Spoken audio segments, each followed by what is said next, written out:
I'm Kathleen Hall, and welcome to The Way I See It. I'm Ken Pierre, and welcome to The Way I See It.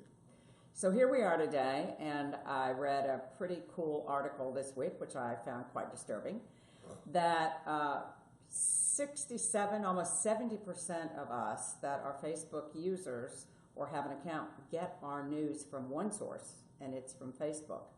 The follow-up to that was 27, almost 30% of us get only check two sources for news, and only 10% of us check for three sources for news events.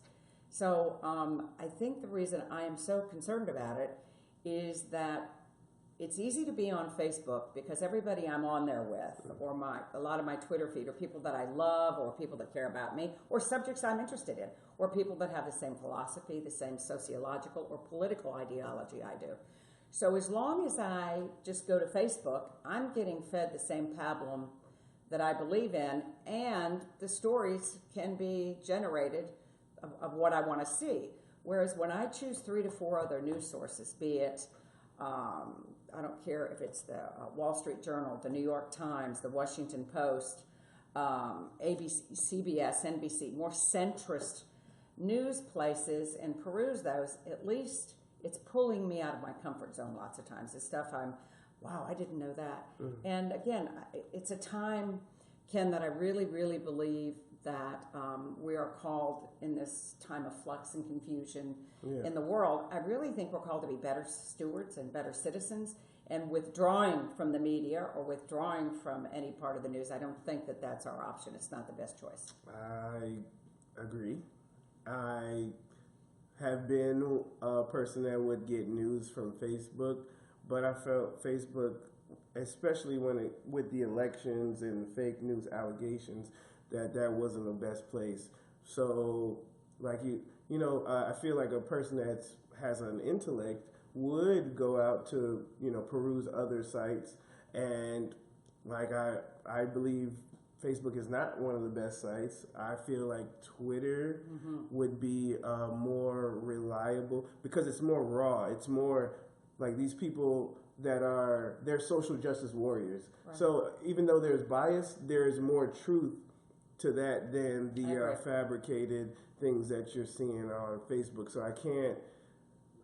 Well, don't you also think that if you see something on Twitter, since I know you, don't you think you investigate it on other sites? It's kind of like the hook. Yes. It's the hook for you to get your curiosity, and then I know you go to these really brilliant different sites. Right. And so, like, especially with, like, death hoax, there's, like, death hoax on Facebook. You got to go to Twitter first to see who's tweeting about it. Is it trending? So that's probably one of the first options. Flipboard, like it's quicker than the news. The news, I don't like the news because it's more polished. I don't want a polished news source. I want something that's going to just give me the information.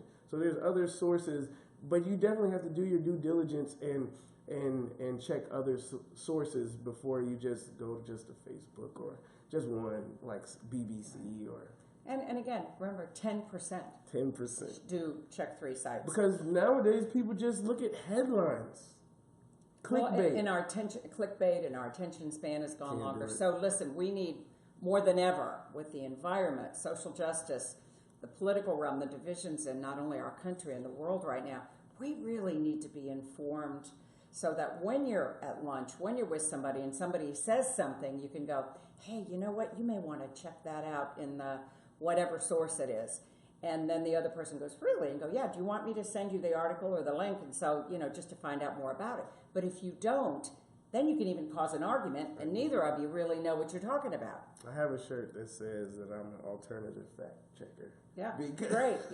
Yeah, that's because we live in a world that there's such a thing as alternative fact. And we got to stop with the term. I think it's overused and it's done now. It's fake news. It is. I think we just got to move forward. This is something that's kind of taken over the whole world environment, and I don't care what political persuasion you are. I just mean it has really taken over. I agree. So we got to get back to some kind of trust and some modicum of trust with the major news sources, and that's all we had at one point. It's all we have, and we have to really rise to a higher integrity, I think, and lead the word forward instead of complaining.